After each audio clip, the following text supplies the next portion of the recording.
Brandon Keith again, everybody. Put your hands together. Great as always. You ready?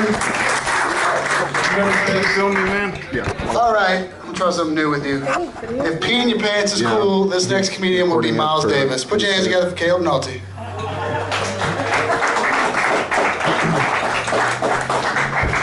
Shit, put me on the spot. Now I gotta piss in my pants now.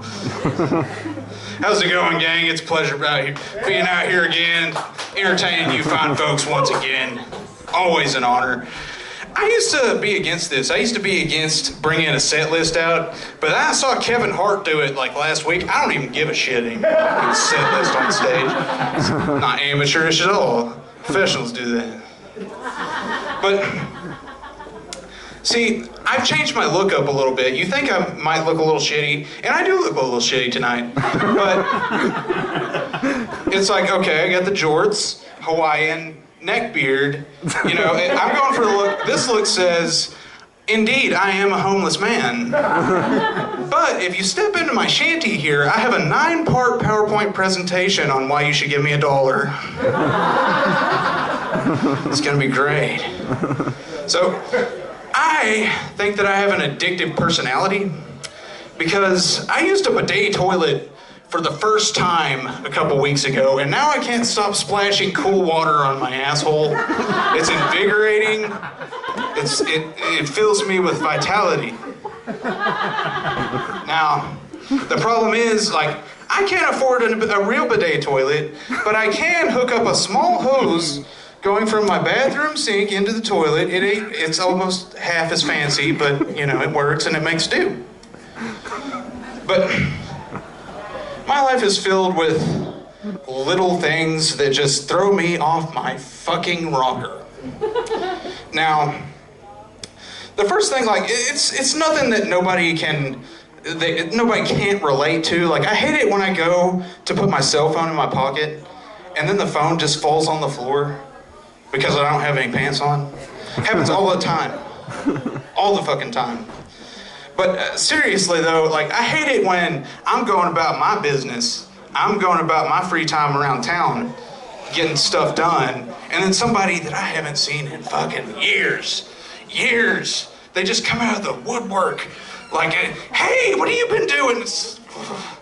When my conversation starts with, hey, how's it going?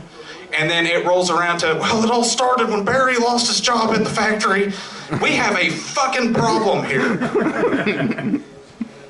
Oh, and it's the worst when it's somebody, like, I went to high school with. Like, I haven't seen these people in a decade, and they want to catch up with me. Like, I've found a way to shut that fucking post-decade graduation banter down. Okay, there's just like, well, after I got my BA in African basket weaving, I went on to have a couple of kids, you know. Caleb, what have you been doing with your life lately? What have you been up to? Meth. I've been just doing gobs and gobs of meth. I do so much meth that you can't even tell I'm on it anymore. I cook it, I smoke it, I sell it. It's just a really big part of my life now. So what's going on with you? You got any money or what? Like, I got a sick baby at home. He needs some Sudafed. Could you buy me some Sudafed? That'd be great. Oh my God. But people say, like, Valentine's Day is rough when you're single. It ain't. It really is not. Like, I had a really good Valentine's Day this month, and I'm perfectly single. Like, it all started, I got a good Valentine's Day present is what it is. And I'm super happy about this. My friend sent me a message, and it was a link to a website. I clicked on the link. Long story short, I found out that an ex-girlfriend of mine from years back, she crushed my heart. She's a literal prostitute now. I feel so good about this. Like, I shouldn't feel good about this, but it's just the idea of somebody that's hurt me intentionally sucking dick for money just fills me with so much joy. I wish I could do that I just wish that I could do that to anybody that's ever wronged me or hurt me. I could just turn them into a hooker. Like that's a power of mine, you know? Like a hoe curse. Hooker, hooker, hooker. But dating is tough. It's a game that gets harder every year that you play it. A lot of people don't know that. And a lot of people, they compare fishing to dating, and there's a lot of stuff there. There's a lot of similarities between fishing and dating. They both take passion, they both take patience, love, care.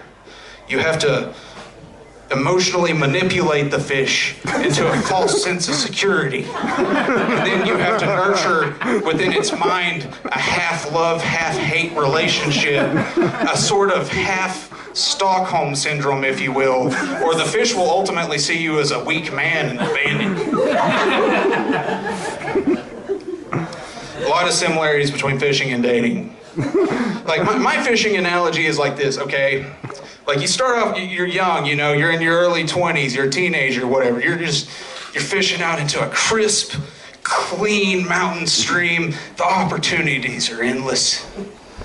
Then you roll around to 27, it's like you're just dropping a line straight into a fucking sewer hole. And at this rate, like, I think by the time I'm 40, dating will probably be about like looking for pirate treasure in an old abandoned flooded out strip mine. But it's weird. I've been going on about trying to lose weight, and I've been on a diet for like about a month and a half, and I'm finally starting to make some headway on it. Like I lost 10 pounds, and I feel good about it. And now I'm thinking like, okay, there's a clear possibility that I'm gonna look good in the future. So now I'm hitting on women like it's a fucking business venture. You know, like, hey, listen, you see this right here? It's garbage. You don't think about it, you don't look at it, don't talk about it. All right, you get in here ground level, okay? Ground level. You just, 6 months, you give me 6 months, this will be perfect, man. You won't even have to worry about it. I can promise you a 30% return at least. And then that one says no, and I just go on to the next one like, hey, what do you know about venture capitalism? You want to start a 401k on my cock? But, yeah, since I've been dieting lately, like, I've been trying to substitute junk food with healthier shit, you know? I made a grave error when I was shopping the other day. I bought a sugar-free angel food cake, otherwise known as a goddamn mistake. You might as well just sprinkle some Splenda on a bag of cotton balls. That's the full sugar-free angel food cake experience. I know. But it's tough because at work, I am surrounded by delicious food all the time. We have an annoying potluck lady, which I believe everybody has one in their place of work. It's an annoying middle-aged lady that always wants to organize a potluck where everybody brings something to eat and has a feast.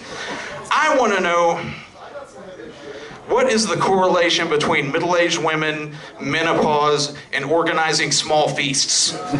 Because there's a correlation there, and I want to study it.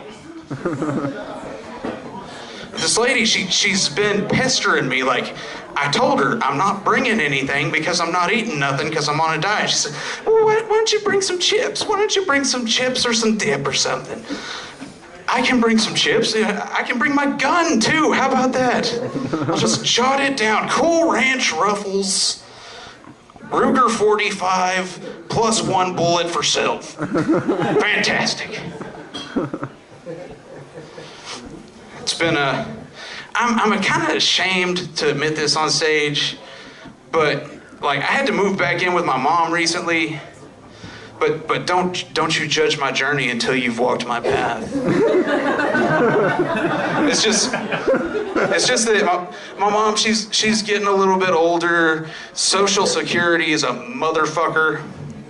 She's in perfect health and perfectly financially sound. That just makes me feel like less of a piece of shit saying it like that. Like, fuck it, she's getting older, Social Security.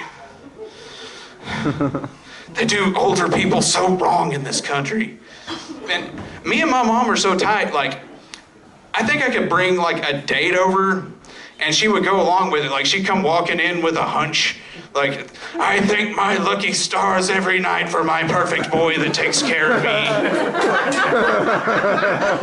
You gotcha a winner here. You know, some shit that I wrote for her to say.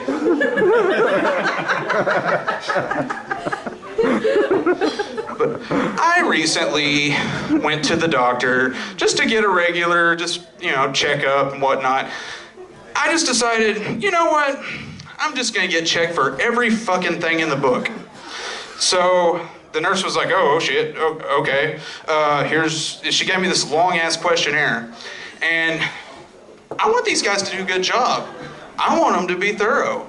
So I just answered yes to everything, like, have you ever had unprotected sex with and or been a prostitute? Absolutely, like, have you ever had a blood transfusion prior to 1987? Every day. Have you ever been to Africa, Central America, or South America? If so, explain. Well, let's see. I was in an anal unprotected sex relationship with an African prostitute down in Cape Town. We were using blood packets from 1987 as lube.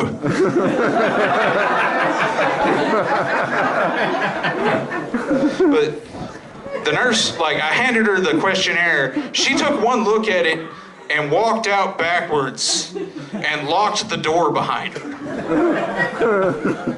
And about 20 minutes later, a guy with a hazmat suit came in and shot me with a dart. Spent 2 weeks in a CDC containment facility, and it turns out I'm overweight and I have high cholesterol. It's not worth it. And I've went on before about local radio commercials. Like, some of them are, they're kind of cringy. They can be kind of annoying, but none of them really make you uncomfortable. There's one on that I got bad vibes off of it. It starts out like this, like, today is a new day. Greet the new beginning and cast your ego aside. The transformation is upon us. Time Warner is now Spectrum. And I feel like this fucking thing's trying to cultishly fucking mind wipe me and make me do shit, Like, it's gonna rattle off like, start building pipe bombs at dusk. Target key infrastructure.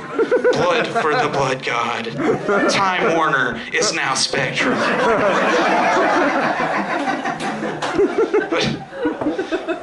As some of you might know, I work at the state hospital, and that place it kind of collects junk over the years. Like, people donate stuff, and every couple of years we have to go through and clear out stuff and find out what we need to get rid of, what we need to keep, whatever. My friend gave me this big trash bag full of books. He said, throw this out on your way out, throw it in the dumpster. I kind of have a problem with throwing away books, so I just threw them in my car, and holy shit, I have not seen so many fucked up self-help books in my life. I got such gems as The Slim Coffin, Life with Anorexia and How to Survive It. Another one, Ain't Nothing There, Growing Up in the Rural South with Schizophrenia.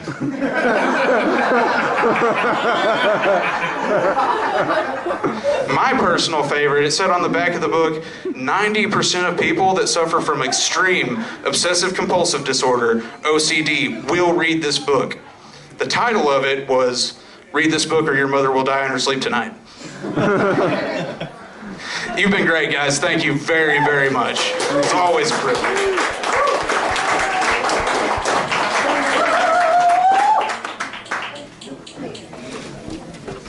Give it up for Caleb Nulty again, people. Come on, come on.